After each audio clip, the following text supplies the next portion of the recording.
I discovered my wife slept with her boss, a man who also happens to be our neighbor, just days before our wedding.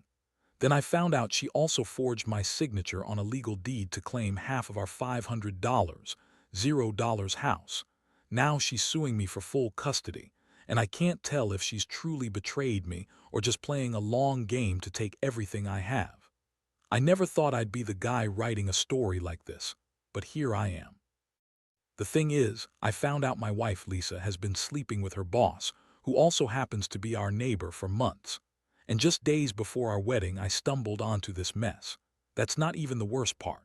Turns out she also forged my signature on a legal deed to claim half of our house, worth $500,000, and now she's suing me for full custody of our kid. It's like a damn soap opera, but it's real life, and I'm stuck in the middle of it all. Let me set the scene. Lisa and I had a pretty good relationship, at least on the surface. We'd been together for 5 years, and I thought we were solid. She always seemed a little bitchy, a little controlling, but I figured that was just her personality. She was the kind of woman who liked things her way, always pushing, always demanding. But we had plans, big plans. Buying a house, starting a family, building a life. That's why I was so blindsided when I started noticing little things. It started about 2 months ago. She became distant, less interested in intimacy, and would get defensive if I ever brought up us spending more time together. She'd make excuses about work or her friends, but I could tell something was off. Then I noticed her phone was always in her hand, more than usual, and she'd hide her screen when I came close. I brushed it off at first. Maybe she was just stressed, or maybe I was overthinking it. But the gut feeling grew stronger. One night I was working late at the office, something I rarely do, when I got a text from her phone. I saw a message pop up that said, "Can't wait to see you tonight, babe. Love you." It was from a number I didn't recognize. I looked closer and saw it was her boss, Mark. That was weird because I knew Mark. He was our neighbor, a guy I'd always considered friendly but a little slimy. I never trusted him much. Something about that message made my stomach drop. I started digging a little. I checked her social media, her emails, anything that could give me a clue. I found more. Flirty messages, secret texts, even photos of her in bed with him. At least that's what it looked like. My heart sank. I couldn't believe it. My wife, the woman I was supposed to trust, was sleeping with her boss, our neighbor, right under our noses. The worst part, it wasn't just the affair. I found out she forged my signature on a legal deed. She had somehow managed to get her hands on the paperwork, altered it, and claimed half of our house. I was stunned when I saw the documents. She was trying to take away what I worked so hard for, all because she wanted to settle some grudge, or maybe just because she thought she could get away with it. I confronted her about it the next day. I called her at work, told her I knew everything about the affair, the forged deed, the texts. Her reaction: she lied. Said I was crazy, that I was reading too much into things, that Mark was just a friend, that she loved me. She called me paranoid, insecure, jealous, but I wasn't born yesterday. I knew what I saw, what I felt, and I felt betrayed beyond words. The shock hit me hard. I'd always thought Lisa was ambitious, maybe a little bitchy, but not a liar or a cheater. Now I was questioning everything. Was she just using me? Was the whole marriage a lie? I couldn't sleep that night. My mind kept racing: her lies, her betrayal, the legal documents, the house, the kid. Everything started to feel like a house of cards ready to collapse. I tried to process it all, but it was impossible. I felt angry, hurt, confused. How could someone I loved do this to me? How could she play such a long game? Because I later found out she'd been planning this for months. The affair, the legal theft, everything. I wondered if she ever really loved me, or if I was just another pawn in her game. The trust was shattered. I didn't know what to do next, but I knew I had to act fast before she took everything I cared about. The next few days were a blur of anger and disbelief. I couldn't focus at work, couldn't sleep at night. Every time I closed my eyes, I saw her with Mark, heard her lie about how it was all a mistake, how she loved me, how she'd never do anything to hurt us. But the evidence was right there in black and white. And the more I looked, the more I saw how much she'd been lying. She wasn't just cheating. She was planning to take everything I owned, including the house I worked so hard to pay for. I decided I needed to confront her again, face to face this time. I wanted answers, real answers, not her typical bullshit. So I called her at work and told her I was coming home early. When she saw me walk through the door, her face immediately froze. She knew I'd found out everything. I could see the panic in her eyes, but she tried to play it cool, as if she hadn't just been caught with her hand in the cookie jar. She tried to deny everything, said she was just stressed, that Mark was just a friend, that I was overreacting. She even threw in that classic line, "You're just insecure and this is all in your head." I looked at her and felt this boiling rage. How could she sit there and lie to my face after everything? I told her I knew about the affair, the forged deed, the texts, that I had proof. Her eyes flickered, and for a moment I thought she might crack. But then she doubled down, throwing accusations back at me, saying I was paranoid, that I was controlling her, that I didn't trust her. I couldn't take it anymore. I told her I wanted her out of the house, that I was done playing her game. She started crying, begging me to believe her, saying it was just a mistake, a one-time thing. She claimed Mark was just a bad influence, that she was confused, that she'd never hurt me intentionally. But I wasn't buying any of it. I'd seen too much. The texts, the photos, the forged signature, this wasn't some innocent mistake. It was calculated, cold, and deliberate. I remembered the legal deed she forged, and my stomach clenched. I realized she was trying to pull a fast one, to steal half of the house I'd poured my blood, sweat, and savings into. She wanted to take our home, our stability, everything. That's when I decided I needed to get legal advice. I called a lawyer first thing the next morning. I had to understand my rights, how much damage she'd done, and what I could do to protect myself. While waiting for the lawyer, I started digging into her financials. I found bank accounts she kept hidden, secret credit cards, and other assets I didn't even know existed. It was like peeling back layers of a betrayal onion. I discovered she'd been siphoning money from joint accounts, transferring funds to accounts under her control. She was planning to drain everything before I even realized what was happening. The lawyer confirmed my worst fears. She had forged my signature on the deed, and I had grounds to contest it. He also warned me about her suing for custody of our kid, who, by the way, I love more than anything in this world. She was trying to turn the tables, probably hoping that if she played the victim, she'd come out on top. But I knew the truth. I knew what she was capable of. That night I sat alone in the dark, feeling like I'd been hit by a freight train. The woman I married, the woman I trusted, was a liar and a manipulator. I was drowning in a sea of betrayal, and I didn't see a way out yet.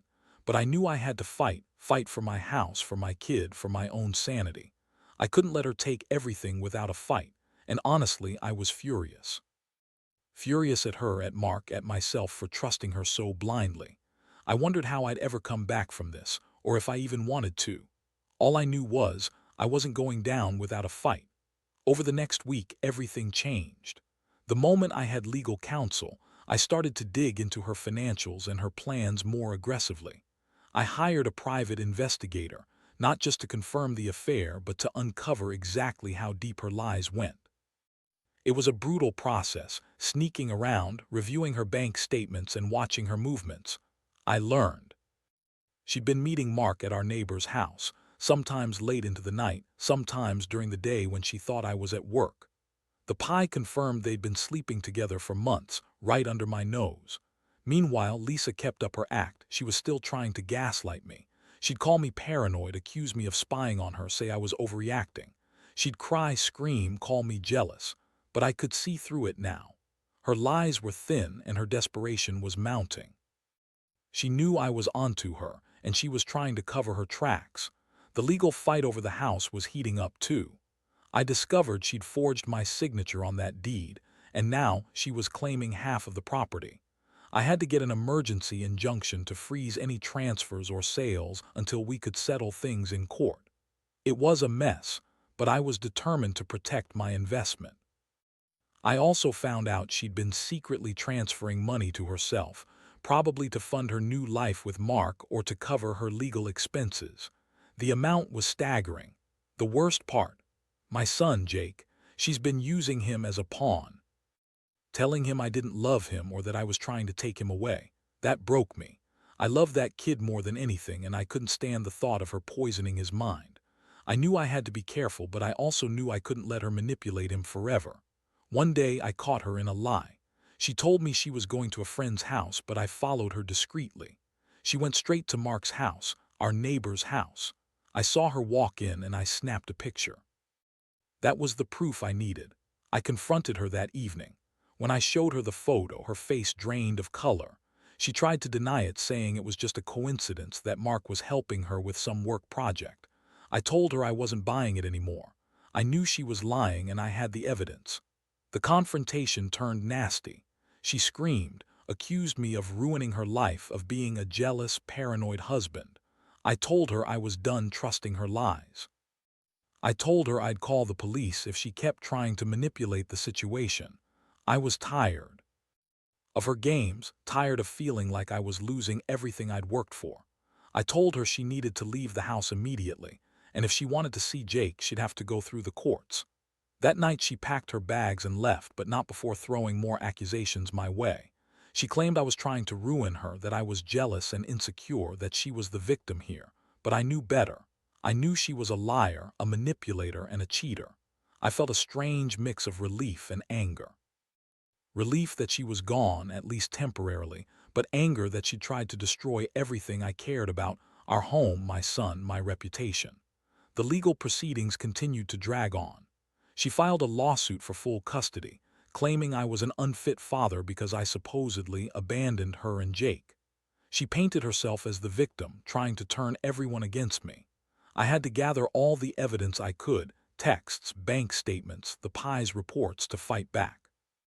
I hired my own lawyer, and we prepared for what was shaping up to be a long, ugly battle. Through all this, I kept asking myself, how did I end up here? How did I trust someone so deeply, only to find out she was planning to take everything from me? I'd always been a straightforward guy, worked hard, paid my bills, tried to be honest. But she was a master manipulator. She lied about everything, even about her feelings. She told me she loved me, but her actions said otherwise. I've learned a lot from this nightmare. Trust is fragile, and sometimes people hide who they really are behind a pretty face or a fake smile. I've also learned that you have to fight for what's yours, no matter how hard it gets. I'm not backing down from protecting my home, my son, and my dignity. This isn't just about revenge anymore. It's about reclaiming what's left of my life after she tried to tear it apart. I don't know how it'll all end, but I do know one thing: she's not going to take everything without a fight. The court hearings became the new normal. Every day, I felt like I was walking through a fog of stress and betrayal. Lisa's lawyer painted her as the wronged wife, claiming I was controlling, jealous, and emotionally unstable. She even brought up her supposed hardship, crying in court about how I was trying to ruin her reputation and take away her rights. Honestly, it was maddening. I had all the proof: texts, bank records, the Pi's reports, and yet she was spinning this narrative that I was the villain. One thing that stuck with me was the way she kept emphasizing how much she needed the house for the sake of Jake. She claimed I was an unfit father because I worked long hours and was sometimes stressed. Honestly, I felt like she was trying to turn the court against me, to make me look like a bad guy so she could get full custody and keep the house. I knew her game.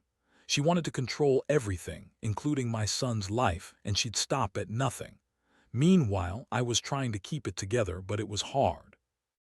Every time I saw her face on the courthouse steps or heard her voice in court, I felt that old familiar rage bubbling up. She lied to me for so long, manipulated me, and now she was trying to take my house, my kid, everything I'd worked so hard for. I started to question whether I could trust anyone anymore. The woman I loved, the woman I married, she was a stranger now, someone I barely recognized. One day, I decided I needed to take control of the situation. I sat down with my lawyer and laid out everything I had: more than enough evidence to prove her forgery, her affair, and her financial deception. I also hired a forensic accountant to scrutinize her finances. Turns out she'd been siphoning money from our joint accounts for months, trying to build a nest egg for her new life with Mark. That was the final nail in the coffin. I knew I could use this to fight her in court. The day I handed over all my evidence in court was one of the most intense moments of my life. I felt vulnerable, exposed, but also determined. I saw her sitting there, eyes darting around nervously, knowing she was caught. When the judge asked for my testimony, I told the truth about the affair, the forged deed, her financial manipulations, and her lies. I didn't hold back. I wanted her to know I wasn't going to let her get away with it. The judge seemed to listen carefully. I could see her lawyer trying to argue her side, but I had everything documented. The court ordered her to cease all transfers of property and froze her accounts pending further investigation. I also requested full custody of Jake, citing her manipulative behavior and her proven dishonesty. I knew this was going to be a long fight, but I was finally starting to feel like I had some leverage. But just when I thought I was gaining ground, she pulled a new card. She claimed I was violent during one of our heated exchanges. It was a blatant lie, but she managed to convince the court to temporarily suspend my visitation rights. I was furious. I knew she was just trying to manipulate the system, to turn everyone against me. I had to gather more evidence, more proof that I was a good father, that I wasn't dangerous. That night, I sat alone in my empty house, feeling the weight of everything. I'd lost so much: trust, peace of mind, my wife's love, my home. But I also realized that I was not going down without a fight. I had the truth on my side, and I was determined to prove it. The betrayal ran deep, but I was learning how to stand my ground. It was clear she was desperate, willing to do anything to keep what she wanted, but I wasn't going to let her win. Not without a battle, and I was just getting started. The days that followed felt like a never-ending battle. Every time I thought I had a handle on things, something new came up. Lisa, of course, was still trying to spin her lies. She filed a counterclaim, claiming I was an unfit father, trying to paint me as the bad guy to justify her actions. Her lawyer argued that I was emotionally unstable, that I had a temper, that I was somehow dangerous. It was all a bunch of crap, but I knew I had to stay calm and focused. Meanwhile, I kept digging. I hired a private investigator to follow her, to see if she was still sneaking around with Mark or anyone else. What I found was worse than I expected. She moved out of her apartment and was staying with Mark at the neighbor's house, our neighbor's house, almost every night. I caught her on camera, leaving their place early in the morning, her face tense, her eyes darting around like she was afraid someone might see her. She thought she was hiding it well, but I had enough proof now to blow the whole thing wide open. The emotional toll was brutal. I'd go from feeling furious to feeling numb. I'd stare at the documents showing her forgery, the bank statements with her hidden accounts, and wonder how I'd been so blind. How could I have trusted her? How could she lie so easily? I kept questioning myself, wondering if I'd missed signs, if I'd been too naive. But deep down, I knew it wasn't my fault. She was good at hiding her true colors, and I was just a victim of her manipulation. One night, I decided I'd had enough of her lies. I sat down with my lawyer and told him I wanted to serve her with a detailed motion. Everything I had, every piece of evidence, everything that proved she'd been lying and cheating. I was ready to fight fire with fire. I told him I wanted full custody of Jake, full control of the house, and I wanted her to be held accountable for the forgery and fraud. I was tired of being played for a fool, tired of feeling like I was losing my mind. The court hearing was intense. Lisa arrived looking calm but tense, her eyes darting around. She tried her usual tricks, crying, pleading, claiming she was the victim, but I was ready. I presented everything: the forged signature, the texts with Mark, the secret bank accounts, the videos of her sneaking out at night. I saw her face fall when the judge looked over the evidence. It was clear she was losing her grip on the story she was trying to sell. The judge ordered her to stop all legal actions related to the house and froze her assets pending investigation. She was furious, screaming that I was ruining her life, that I was trying to take her kid away. But I kept my composure. I knew I had the truth on my side. I told the court I was a fit father. More than that, I was the only one who truly cared about Jake's well-being. I asked for full custody and I laid out my case carefully. Then, out of nowhere, she pulled a new stunt. She claimed I had been violent during one of our recent exchanges, trying to get the court to suspend my visitation rights. It was a blatant lie. I knew she was desperate, just throwing everything she could at the wall to see what would stick. My lawyer pointed out inconsistencies in her story, and the judge ordered a psychological evaluation for both of us. I knew this was just a delay tactic, but I had to play along. That night, I sat alone in the house that once felt like home. The silence was deafening.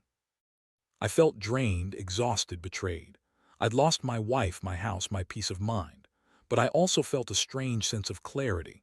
I realized I'd been holding on to hope for too long, hoping she'd come back, hoping things would somehow turn out okay. But now I understood I had to fight for what was rightfully mine. I had to protect my son, my money, my sanity. I looked around at the empty walls, the empty house, and made a decision. I'd keep fighting. I'd see this through to the bitter end. Whatever it took, because I knew one thing for sure: Lisa wasn't the woman I thought she was. She was a liar, a manipulator, and a thief. And I was done being her victim. It was time to take back control of my life, no matter how hard it was. I was tired, but I was also determined. And I wasn't going to stop until I got justice. The final stretch of this nightmare has been the most exhausting. After everything, the lies, the betrayal, the legal battles, I finally got to stand in court one last time. The judge looked through all the evidence, listened to both sides, and in the end, made a decision that felt like a small victory after months of chaos. The court ruled that Lisa had indeed forged my signature and committed fraud to claim half the house. The deed was declared invalid, and she was ordered to pay back the money she siphoned from our joint accounts. The judge also awarded full custody of Jake to me, citing her manipulative behavior and the evidence of her affair. The court emphasized that her actions had jeopardized the stability and safety of our child, and she was ordered to stay away from him until further notice. When I heard the verdict, I felt a huge weight lift off my shoulders.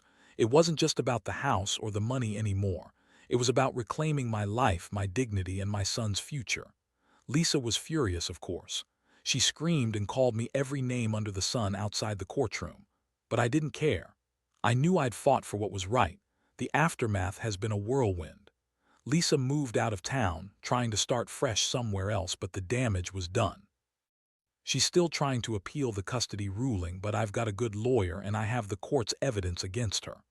I plan to fight for Jake's stability and keep her away from him until she can prove she's trustworthy again. As for me, I've been rebuilding. I've sold the house, cut all ties, and started over in a new place.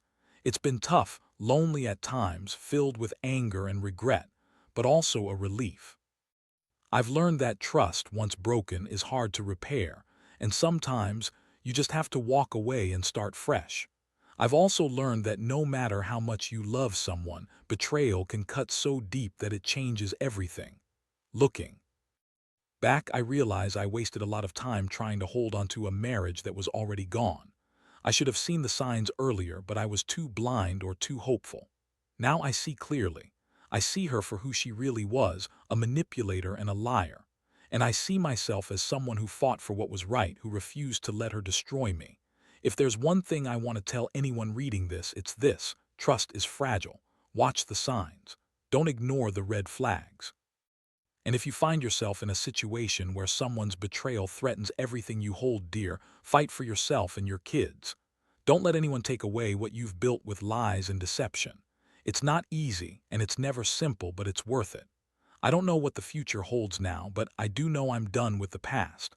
I've finally taken control, and I'm moving forward, stronger, wiser, and more cautious than before. And if I've learned anything, it's that sometimes you have to lose everything to finally find yourself.